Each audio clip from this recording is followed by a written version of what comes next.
You nothing. You nothing. You are nothing. You will never be anything. Never. Call it. Anybody know who you are? You miserable sucker with no talent. You obviously don't have talent. And Mike, the Ape Man. You are everything's gone wrong in this world. You are self-consumed, no talent, mediocre piece of shit. PTR Radio.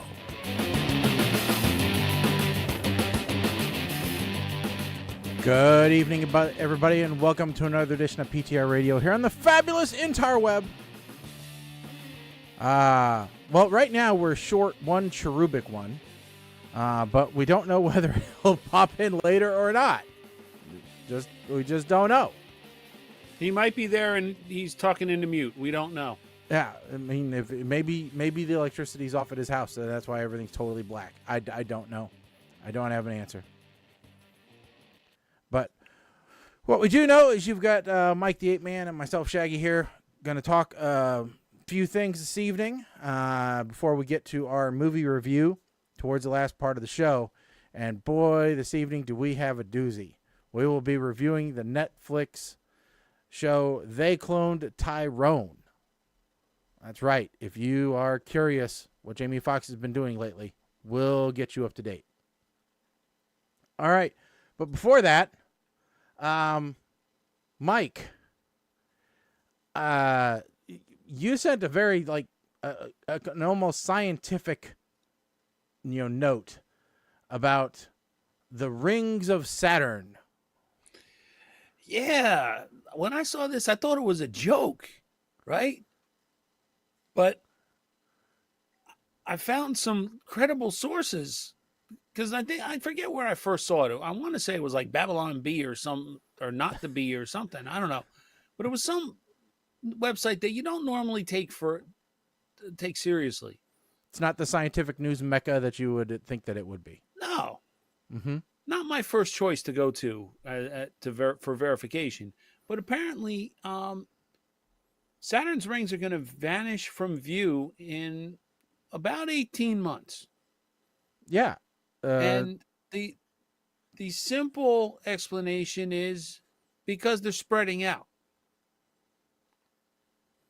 So I guess. Go ahead. So I just got a question here. Why now? Why? I mean, are we just, and why so soon? I mean, well, is it global war? Is it climate change? Is that what's doing it? So I don't know if I got an actual read on what the cause is. But I guess my first thought would be that perhaps Saturn's rotation is slowing down. And the magnetic field is weakening. The magnetic field being what's holding the debris that forms the rings in place. Okay. So the reason why is because so I just have a question here, because Mike, how long does it take the Saturn to go around the sun? Do you know? 19,500 minutes. I don't think so. Plus or minus a couple years. Yeah. If a couple was 29 and a half. Okay. Yeah. So it's Saturn pursues a 29 and a half year orbital dance and will gradually tilt. So what is actually happening, and I don't know why I've never heard of this happening before, because one would think, because I was around when this, if it's really almost 30 years, it would have been when we were alive.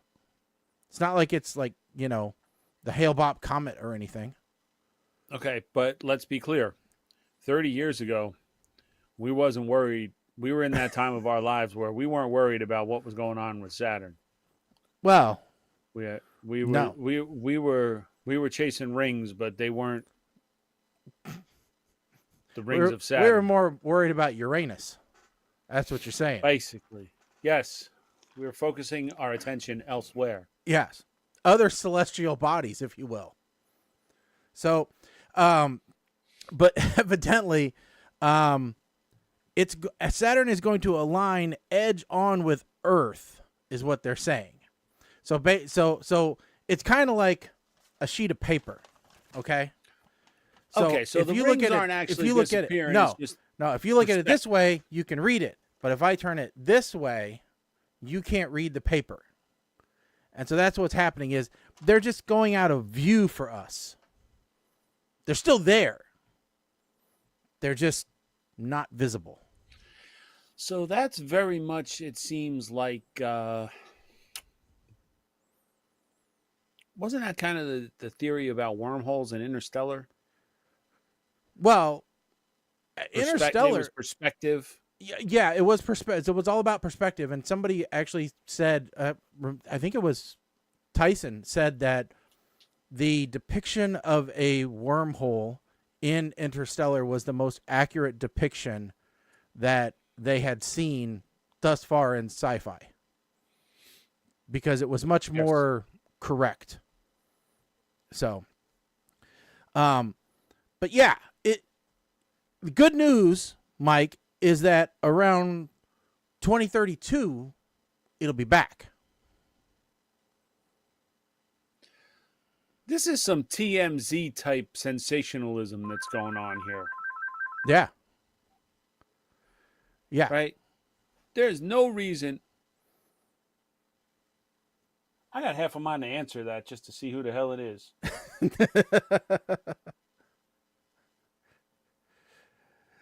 So, but yeah, it does seem to be a bit sensationalistic of a headline. Rings disappearing. Columbo on the case. But again, I don't remember anybody talking about it previously, so, And here they're talking about the magnetic field and blah, blah, blah, and all those other kind of stuff. So, which, we all know soon the magnetic poles of Earth are going to reverse. And, then our toilets will flush backwards. That's what we know so far. It's the only thing we've been able to pursue.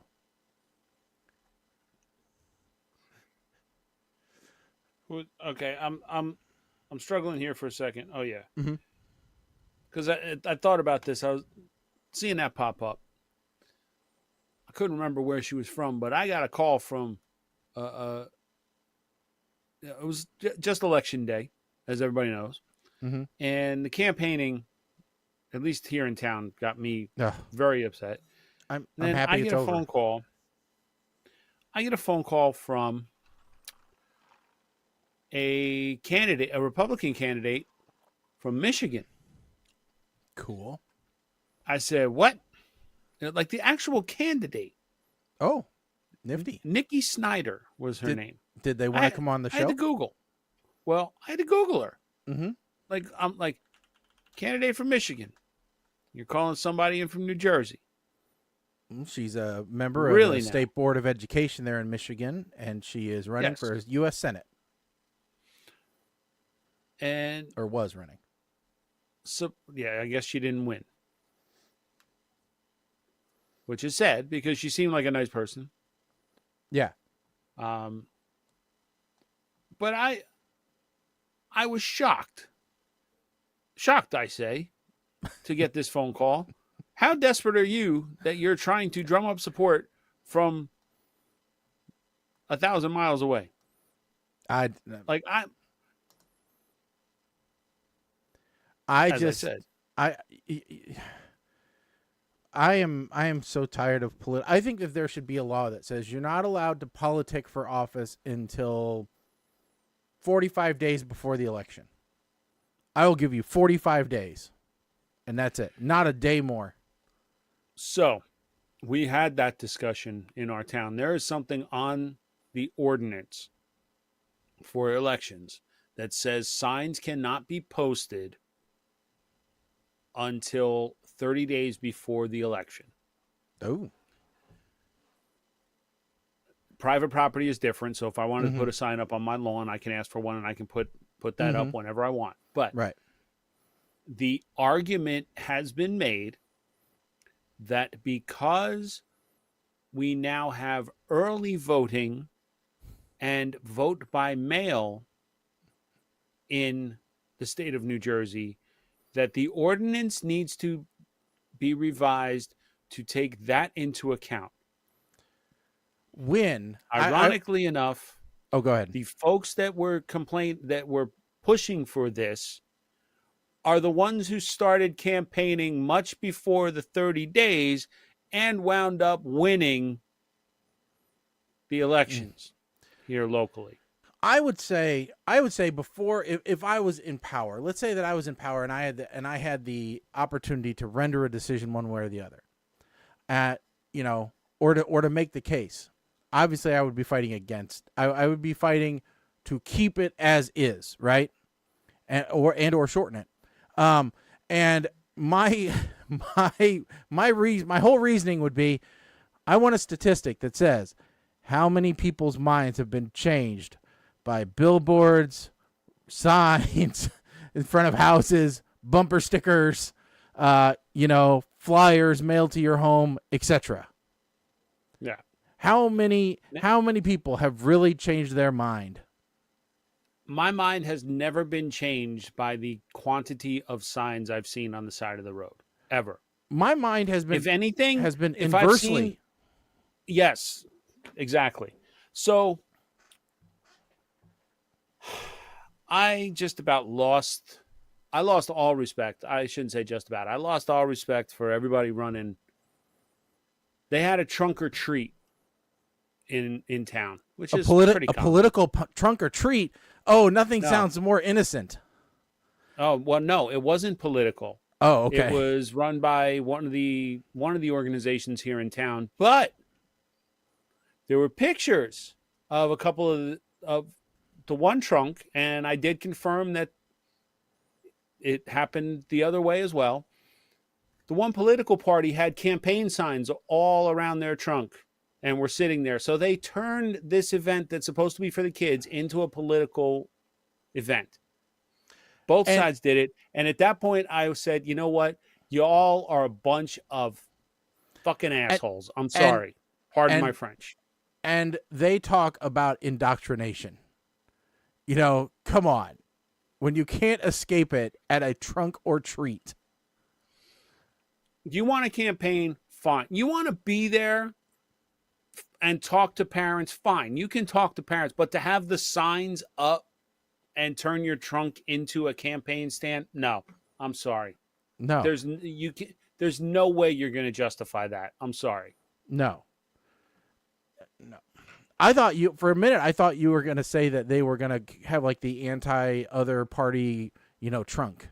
Like if it was a Republican trunk, they'd have like an old Biden with a walker, constantly falling down, or if it was a Democratic trunk, that they would have like this guy that was just like Cheeto orange, just yelling about how he has the bestest and the biggest candy. That's what I was envisioning when you first talked about the story. Oh, and now I have ideas for the next trunk or treat. Now, I don't think that'd go over really well at the conservative church that I go to.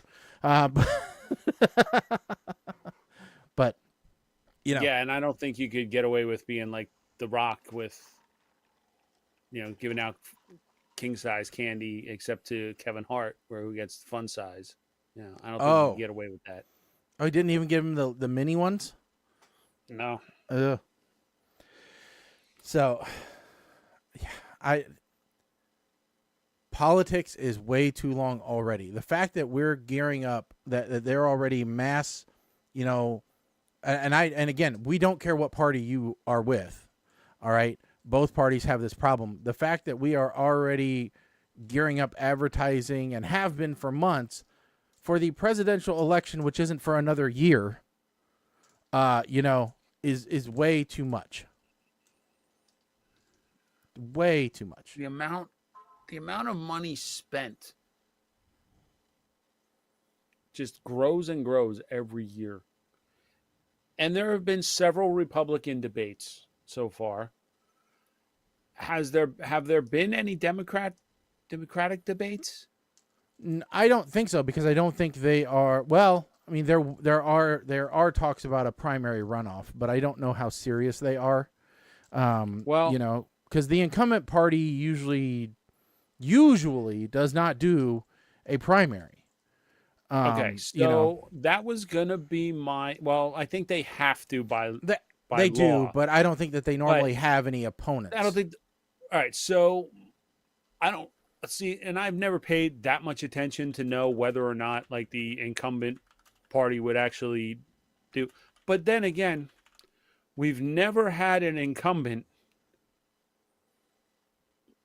like Uncle Joe. Yeah. That people question, should you really Well, but my point, if we have to cut your meat for you, okay, maybe you're not qualified to be president. and my thing would be, don't take that to mean that we are anti-Joe. We're anti both of them, because if this is the best that our country has to offer, we are inherently screwed.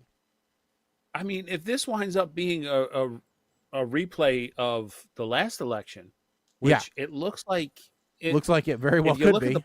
Looks like it very well will be, unless something happens that Captain Orange can't, is barred from running somehow, which will just you might as well just give the attention to the bully at that point, because he'll cry, bitch, and moan about that.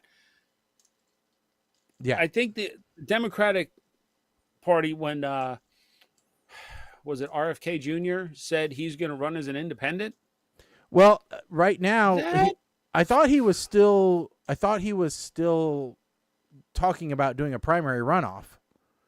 Well, for that, because according to News Nation, which I don't trust anything they say, but 15% of Democratic voters back Kennedy Jr.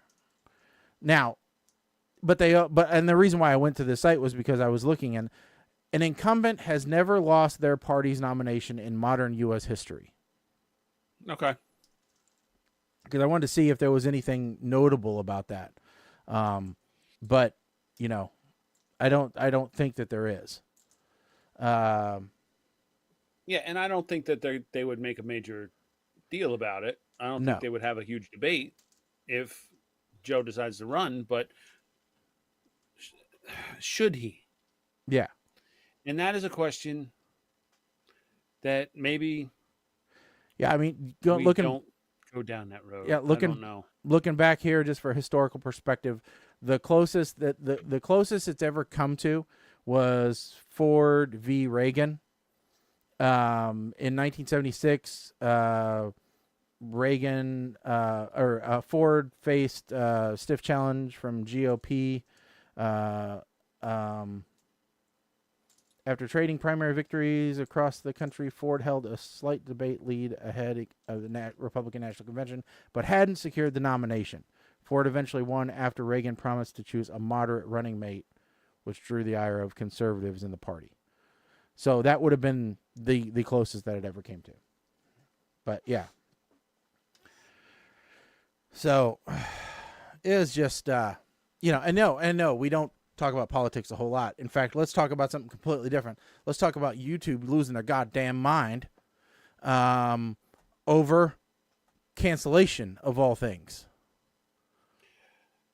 And we're missing the cherubic one, because he had what seemed to be a strong opinion about this.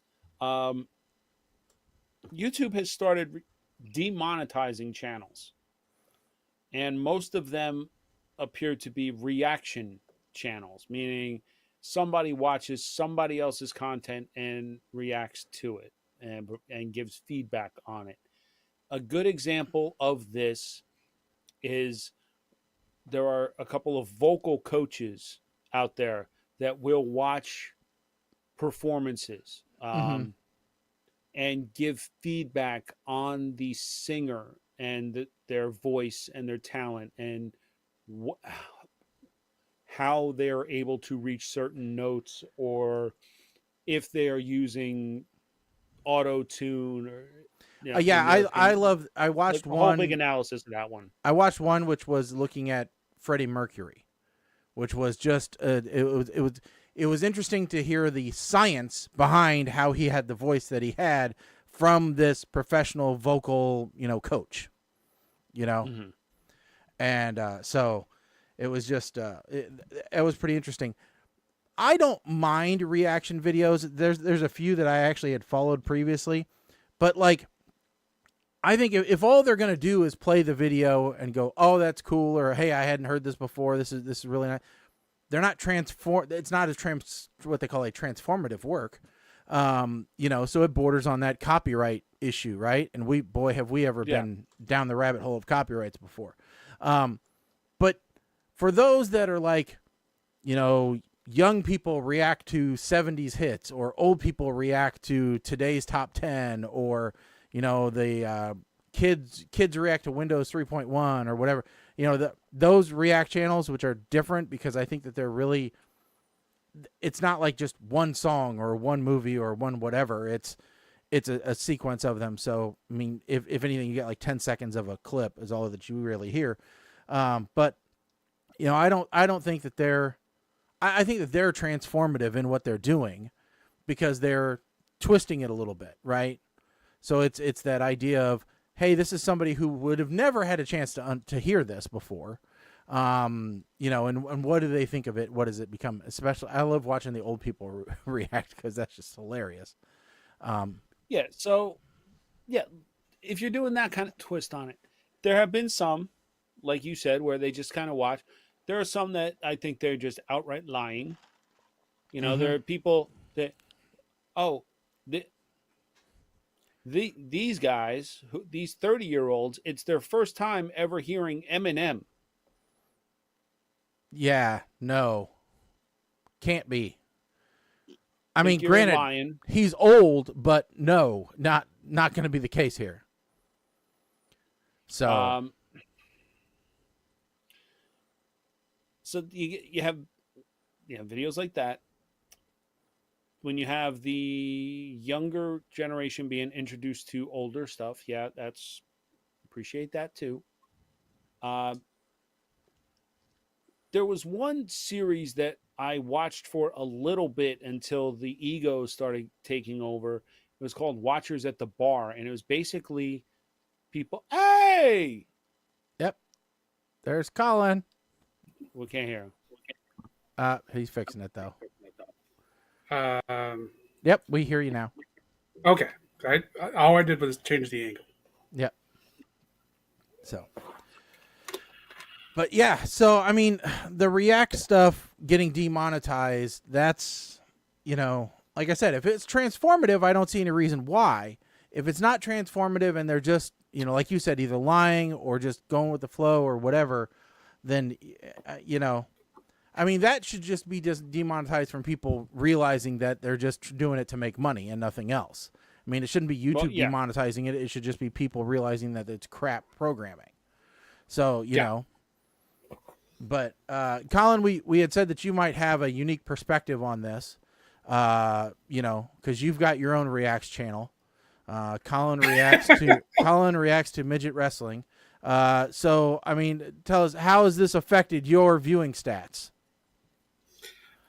No change. All right, so still the 5 viewers, the same as what watch this show. Gotcha. Cool. So it's that cross promotion, folks. It really pays off, But, and I mean, I think that though, the case that you did make, Colin, in the comments that we were talking about, that we have, is if you are making money off of content, you need to make sure that you diversify your income streams so that a hit on one side won't completely throw you for a loop. Because this isn't the first time YouTube has come and pulled the rug out from under people. So you should be able to, roll with the punches, as it were. There are good Reacts channels. There's bad Reacts channels. The good ones they're doing entire TV shows, especially from the past.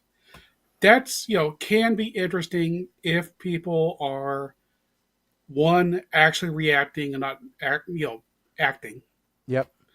reacting, not acting, and the really good ones, they will do like a full one as Patreons and partial ones on YouTube. But what's important is that they actually are saying something Mm-hmm. and not just, oh, wow, I didn't know that. Stuff. Just and that's the big problem is there's lots of these React channels that are just of people making faces at the camera for an hour. Now I do, like I said, I have watched several, and I, take this to whatever you will, but some of my favorite ones have been, where there was this African American guy who was doing reacts, and he had never seen Stevie Ray Vaughan before, and what that guy could do with the guitar, and so hearing his reactions, which language similar to They Cloned Tyrone, was interesting, but it's because that's out of their realm. Like I think the same thing. He was actually he reacted to Fancy by Reba, which is not anything that would be in the the regular stereotypical repertoire, there. So that was what was interesting from that perspective. And he would stop it, make a comment, break it down, and then, continue and stop it and break it down. And, and it wasn't just oh my God, this is great. This is the greatest thing ever. It wasn't just that either. So, Yeah. And there's some other ones. There's some vocal coaches that do videos and, actually break down what's actually happening. Yeah. With the voice and stuff. Those are endlessly fascinating. So anything that has some point of view is great. Yeah. But like you said, but again, like you were talking about, the big thing is to diversify your income, because who knows what's going to happen. So you can do Patreon, you can do, reels on Facebook, you can do Instagram videos, you can do whatever, so that you're not just dependent upon one, platform for your viewership. I think of, other, like there's one that I belong to, which is called Aging Wheels, and the guy does electrification, and I watch him on YouTube, but I also subscribe to his Patreon because it's $1 a month. So who the hell cares about $1 a month? Yeah. I get to watch stuff like 2 days ahead of time for $1 a month. I don't care.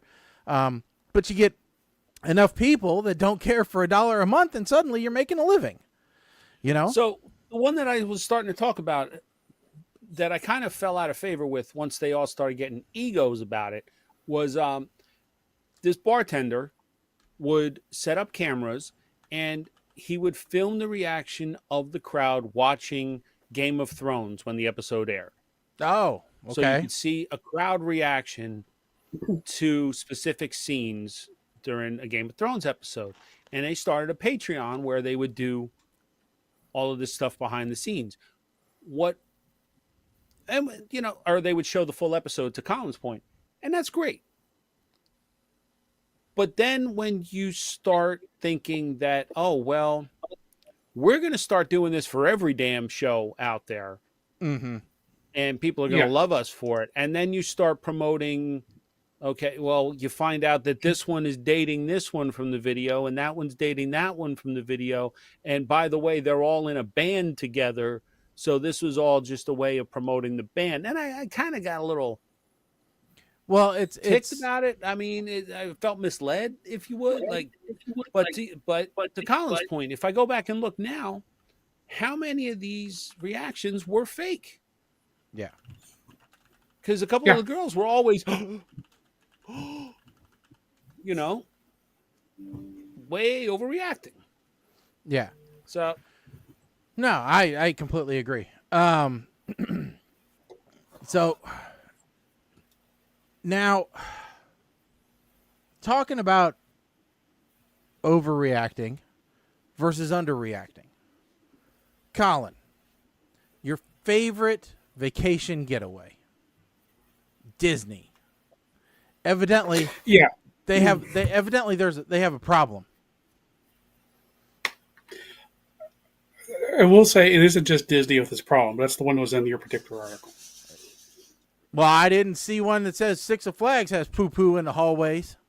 So, but Considering how much poo-poo ends up in Hobby Lobby, I'm going to assume a lot of that shows up in Six Flags too.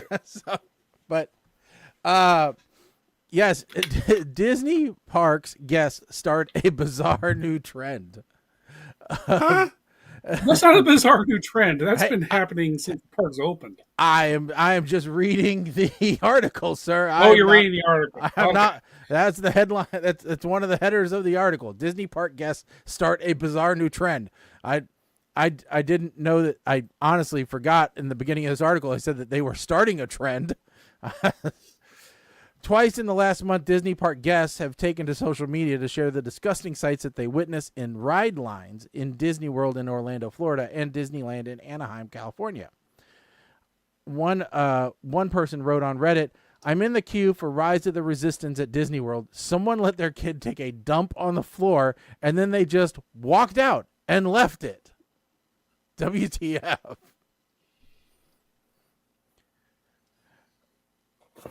Many thought that perhaps this user was just sharing an insane story for publicity. However, it's actually true. One other user responded, "For the skeptics, this actually happened. Fun fact, this was one of 3 poo-poos related incidents at Rise today. Less fun fact, I was here for all 3 of them," he says. So it's a defecation trifecta. Oh. So let's now go to our senior Disneyland correspondent, Mr. Shathid. Wait. Before hold on. Mr. Shathid, so there's an important part of that thing, that article, that they didn't highlight quite enough. Was it the one that says body fluids no longer bother me after working at Disney? No, it's the fact that line has bathrooms in it. So if you need to use the bathroom in line, there are bathrooms in the line. All you have to do is say, "I need to use the bathroom," and you go around the corner. There's a bathroom there. Anyway, go ahead. Yeah, so Mr. Shathid, we are curious to get your inside knowledge of the poo-poo hallway. The simple answer to problem here is more fast pace. Lines too long. Mm-hmm. Food is crap. Go through you like wah-wah-boom. Yes, I agree. Those Dole Whips Should really not have to do wait kind of... 1 hour to get on ride that lasts 5 minutes. This is bullshit of amusement park. Mm-hmm. So what amusement park do you think people should go to that gets people in and out quickly?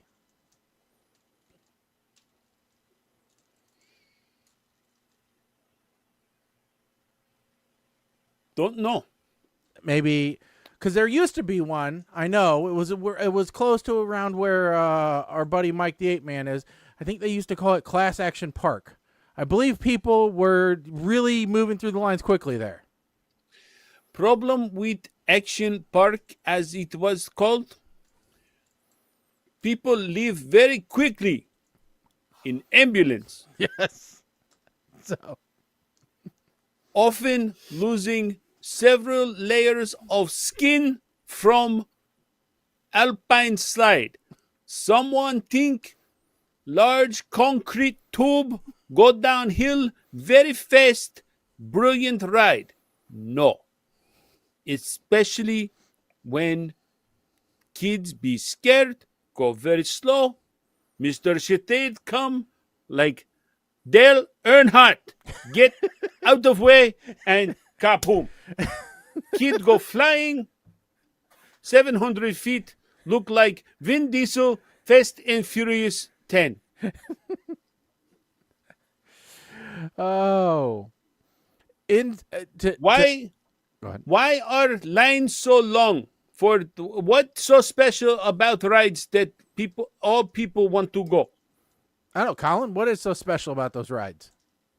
It is the fusion of all of the best rides ever made put together into one single ride with Star Wars. Oh, but as we all know, fusion food sucks. So that means it can't be any Mr. good. Mr. Shited now know why Colin late. Colin out picking mushrooms, wrong kind of mushrooms, hallucinogenic, thinking rides is great. No. Is money-making mouse bullshit. Mm-hmm. All. SeaWorld, stupid whale. Make money.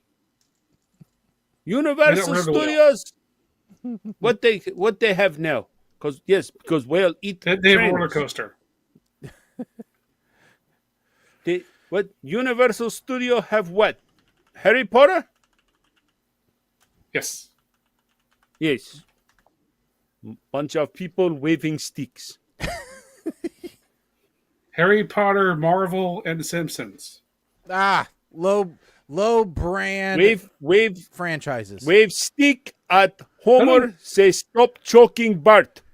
You bested. But that's not the worst part, Mr. Sethade. I said Harry Potter, Simpsons, Marvel. 2 of those are owned by Disney. Yes. So Simpsons and Marvel.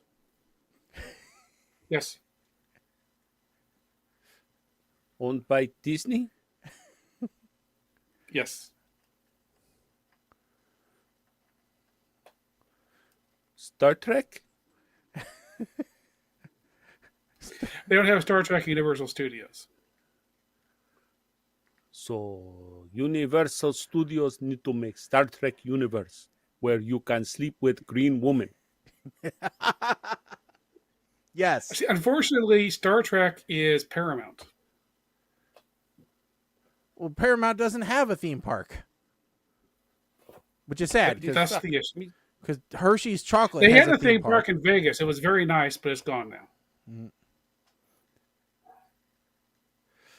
Oh. So, they actually have a specific code on the radio for dealing with this problem. If code not code brown, Mr. Chited be very pissed. It's code H. Because it used to be because of the horses crapped on the road. But now they're picking up human feces instead. So they call in a code H.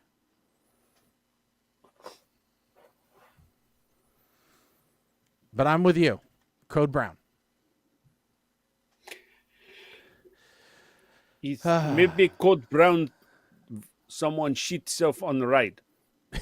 It could be. That's a maintenance shutdown. That's what that is. Well, thank you, Mr. Shathid, for giving us your unique perspective into Disneyland and Disney World. So yeah, I mean, that's, if it's not something else, it's another thing with Disney, as we all know.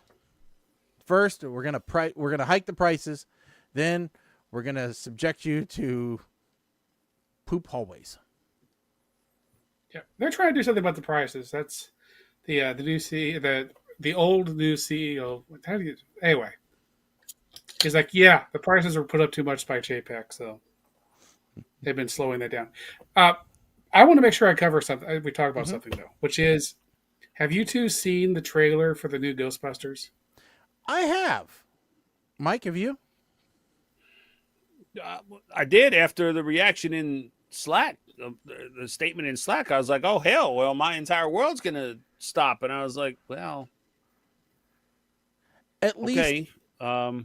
well, at least we are getting a new villain or a new, Yes. situation. Okay, so we are getting that. And We're getting- old crew is we're get- back. We're getting more Paul Rudd, which is never a bad thing. I'm going to assume that the old crew being back is still somewhat of a cameo. I don't expect them to be there a lot. Well, yeah, I think because like Bill I Murray and expect the Dan focus Aykroyd can't to still be in stand the for more than 30 minutes at a time. I mean, Yeah. But it's back to New York, and I just have to say that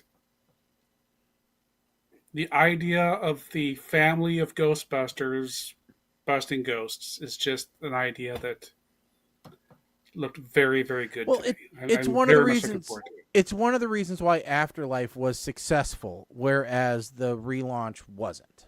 Right?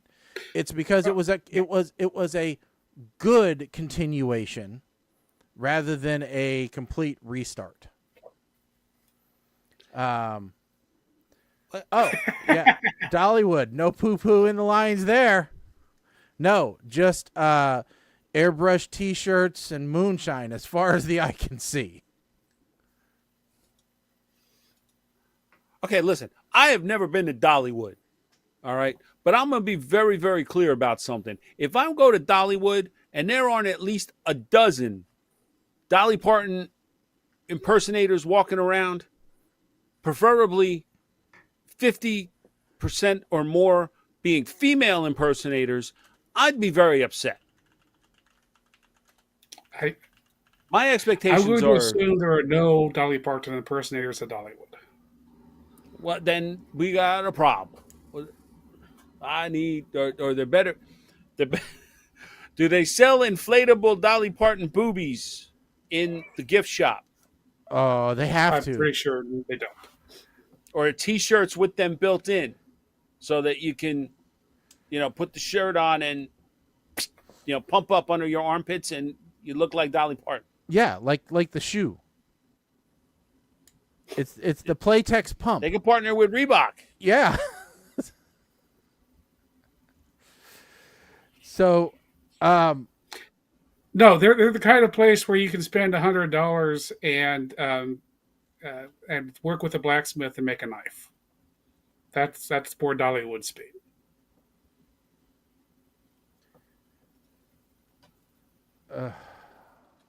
yeah, I think it's more like mountain than, I mean, it's Dollywood, but it's more mountain man-ish. I don't know. I've never been there. My daughter's been there a few times, but I have never been there. So, maybe one day. But usually I'm too busy getting moonshine samples from Gatlinburg and Pigeon Forge. So, I have my So priorities you've been straight. there a lot. You just haven't stopped at Dollywood. Yeah, I know. I didn't bother there or Ripley's Believe It or Not Museum. Or the I think it's in Pigeon Forge aquarium. Which, okay, you have an aquarium in the middle of the Smoky Mountain. All right, that doesn't make any sense. But whatevs. So yeah. Oh, but all right. Mama Blair did point out it's not that cliche. Well, it's okay. I mean, there's nothing wrong with cliche. and that's fair because like when I go to the NASCAR Hall of Fame, I don't expect Dale Earnhardt Jr. impersonators walking around. So it's fine. I get it. No, or Cole What Trickle. you're hoping is that Dolly Parton just happens to show up at the park and is walking around the day that you're there. That's what you want to see. You want to see actual Dolly Parton walking around, not a Dolly Parton impersonator. Well, while that may be a correct statement, trust me, it's a situation that none of y'all want to happen because I'll fanboy out all over Dolly Parton to the point where I'm gonna make national news. Trust me on this shit. So is she your hall pass? Is that what it is? I would bend over her knee and have her spank me while I call her mommy. I swear to God, I'd listen. I'm right there with you. She did what was it she did for And I'll her do it all husband's- while wearing a PTR radio shirt, no less, man. Shit. I think she did she dressed up as something for her husband's birthday. A Playboy bunny, that's right. Yeah, she dressed up as a don't Playboy. put that up. Don't No, do that. no, Don't we do won't put that up. We only got 15 minutes left, so we got to get to. We got things to do. All right. Before we get to that movie review real quick, so you saw the Code 8 Part 2 coming up soon. Yeah, You- not you until next posted. year, but yes. And we didn't even touch on this, that Hollywood is back. I think Yes. the last show, the writer's strike was Yes. wrapped up, but SAG-AFTRA, they reached an agreement. Yeah, So get ready for more stuff will start reboots. coming back now. Yeah, get ready for more reboots, remakes, reimagines, all the re-re's. You know, no new ideas.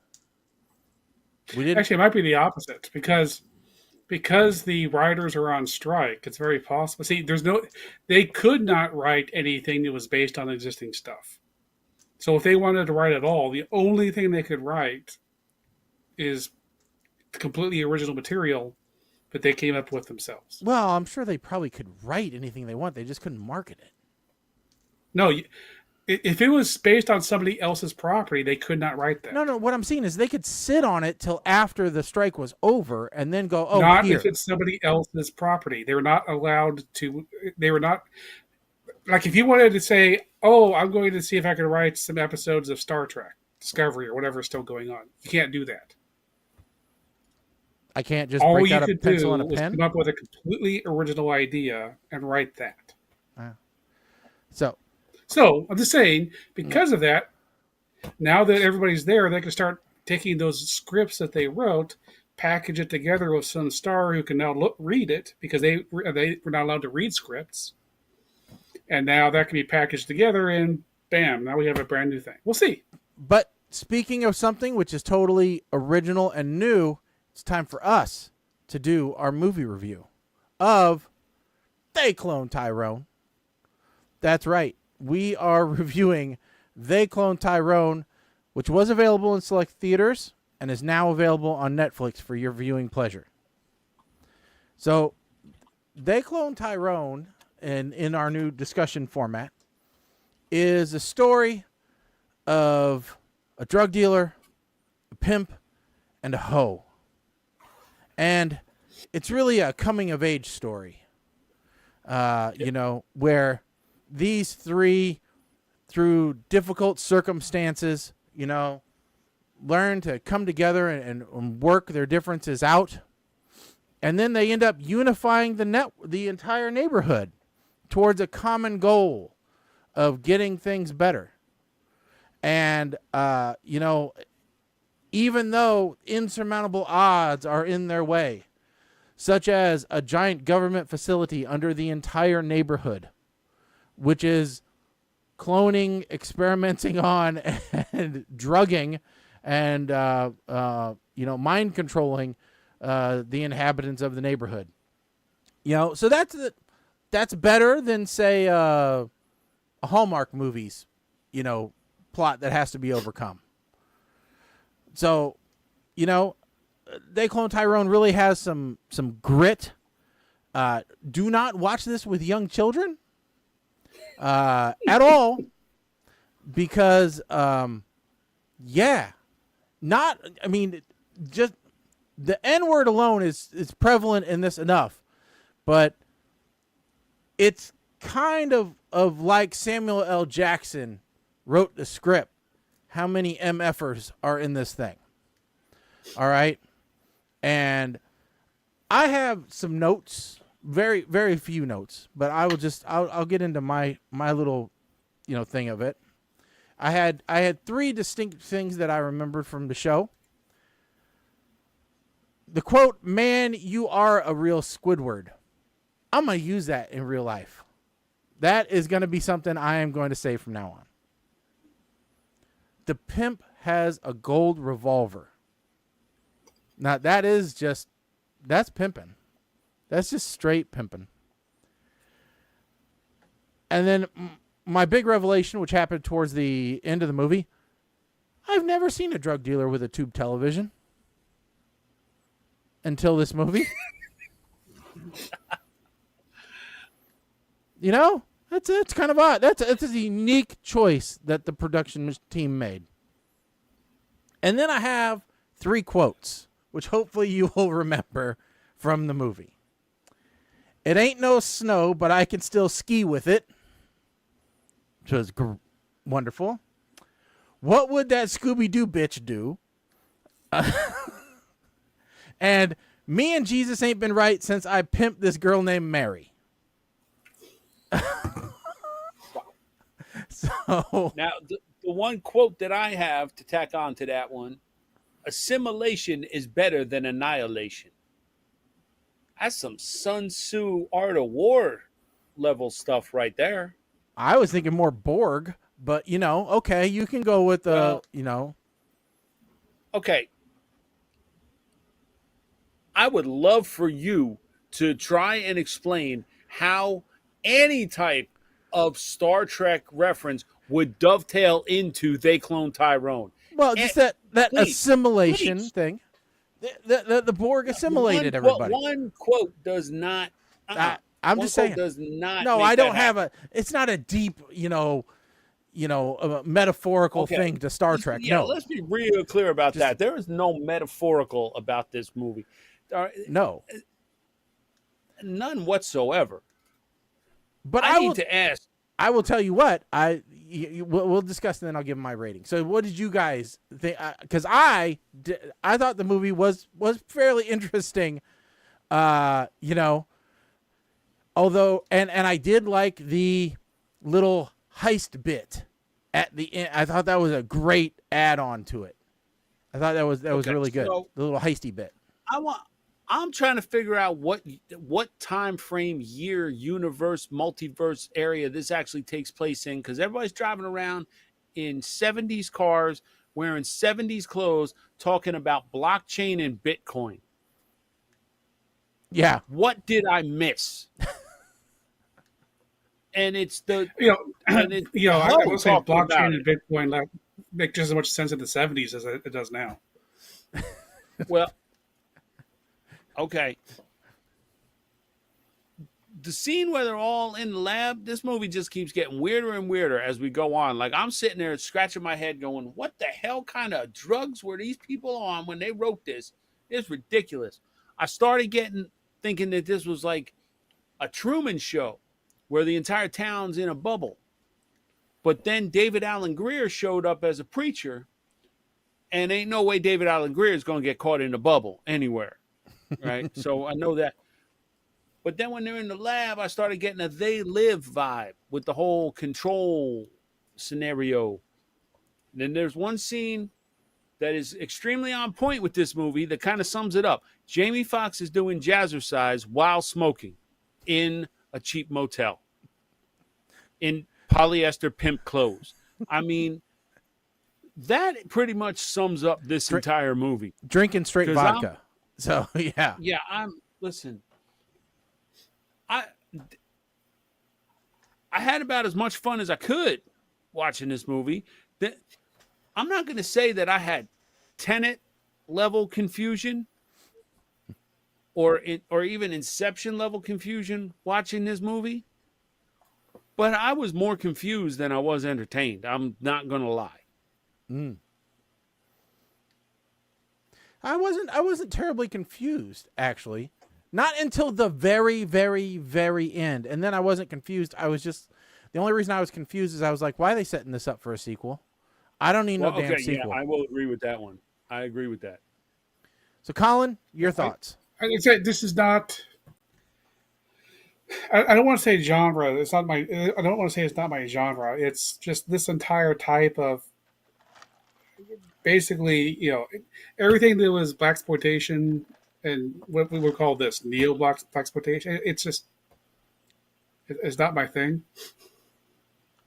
But that being said, I thought it was well made.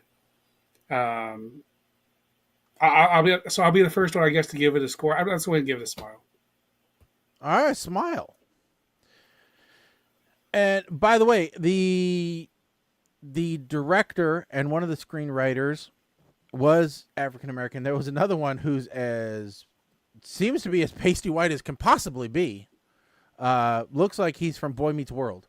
So, Oh, but to add to your don't watch this with the kids, when they're setting up the entire town unification raid on the lab, mhm. the way that they are, instead of using carrier pigeons, they're using carrier hose. Mhm. And, That was so great. the I fact love that that. they're simulating sex acts while speaking. Yes. You don't want to have to explain to the kids what they're pretending to do. Yeah, I know, but that was so great. I did think that was kind of funny, but Yeah. nonetheless, yeah, keep the kids out of it. Yeah. Shaggy, what did you give it? So I gave it a smile. Also. I gave it a smile. I thought it was good. Is it something I'm going to watch again? Probably not.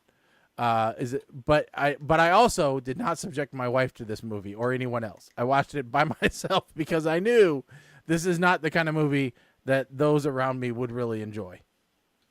So, So there you go. That's our conclusion on They Cloned Tyrone. All right. Now, Mike, you had an idea did you have an idea for what the next one should be? No, what I said was Code 8's got to, when that comes out, we got to bump. Oh, okay. Part 2, that's got to get bumped up. I don't think I had.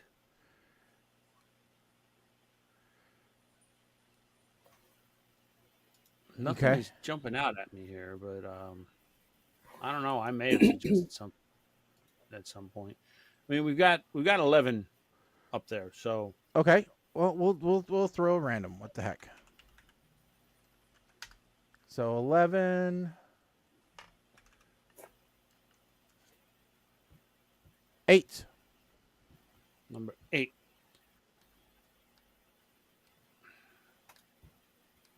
Is this still available? It's available with ads. Okay, this is going to be interesting. It's on Freevee. Okay. It's called The Ratings Game. A newly rich, well, shit, I guess I'm getting thrown under the bus on this one. A newly rich New Jersey trucker moves to Hollywood and creates a slew of hit TV shows by manipulating the rating system with help from his girlfriend in the ratings business. This stars Danny DeVito, Rhea Perlman, Jerry Seinfeld, and Michael Richards. Jerry Seinfeld. Yeah. This is okay then. And it is from 1984.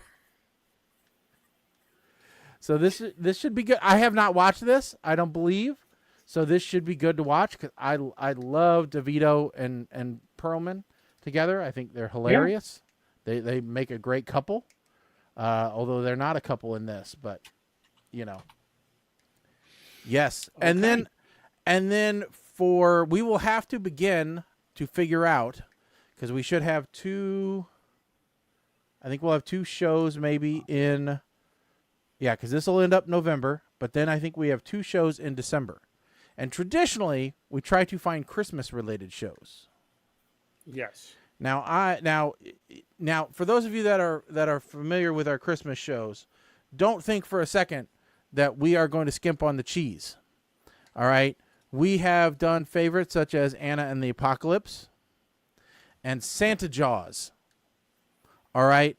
Those are some of our favorites from years past in the Christmas time. Well, I don't think either of those are Mike's favorites. Santa Jaws I dealt with okay. Anna. So we'll have to find some good quality. Watch it again, but I have to mute it. So we're going to have to watch some quality ones.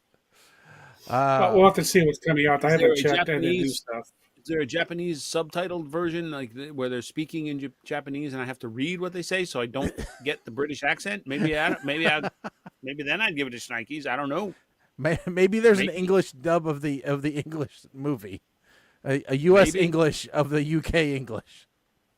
Is there? We'll have to figure it out because on the every other week format, none of the shows are possible in December. So we'll have to figure out exactly when our shows in December are going to be.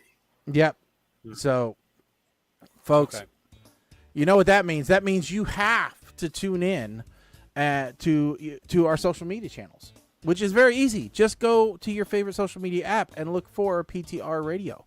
Usually you can just look at PTR Radio on Facebook, Instagram, Twitter, Threads, the YouTubes, whatever you want.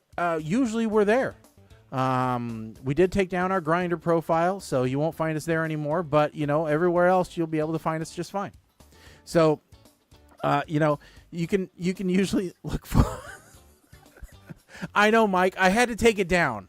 I know you're shocked and appalled that we had to take it down. Grindr. But why were we on Grindr and not Tinder? Well, it was your idea. Why would you put us on the Why would you put us on the homosexual one? You said what's wrong with you? You said we need more men to tune in.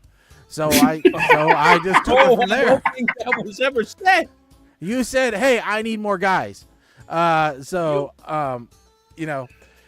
But yes, so don't forget to check us out at PTR Radio. You can also check out ptrradio.com for all the information about the show, as well as hints about the crew and what we're all about here. Look for big changes on that coming before the new year, actually. Really, I don't think we've got anything else going on for the rest of the year because, well, it's the end of the year and nothing happens until the new year happens because everybody's kind of shut down for everything else. Unless, Mike, you don't have any events? Nothing? No, I do not. Nope. Santa photos at the rescue. I don't know if I'm actually doing anything or if I'm just going, but yeah. Oh, you're going to be Mr. Claus. So I'm not going to be Mr. Claus. You're going to be Mrs. Claus. Might just bring the dogs for our pictures, have pictures taken. That's about it. Okay, so Mrs. Although 8-Man's if they elf want me to outfit. DJ and play Christmas music, I'll donate my speakers. But all right. Okay, folks, but pretty much that's the end of it for this evening. We will check you out in 2 weeks. So in 2 weeks, that will be the 27th. So right after Turkey Day, we hope everybody has a great Thanksgiving holiday. Until then, I'm Shaggy. I'm Colin. I'm Mike the 8-Man. Stick a fork in us, folks. We are done. Later.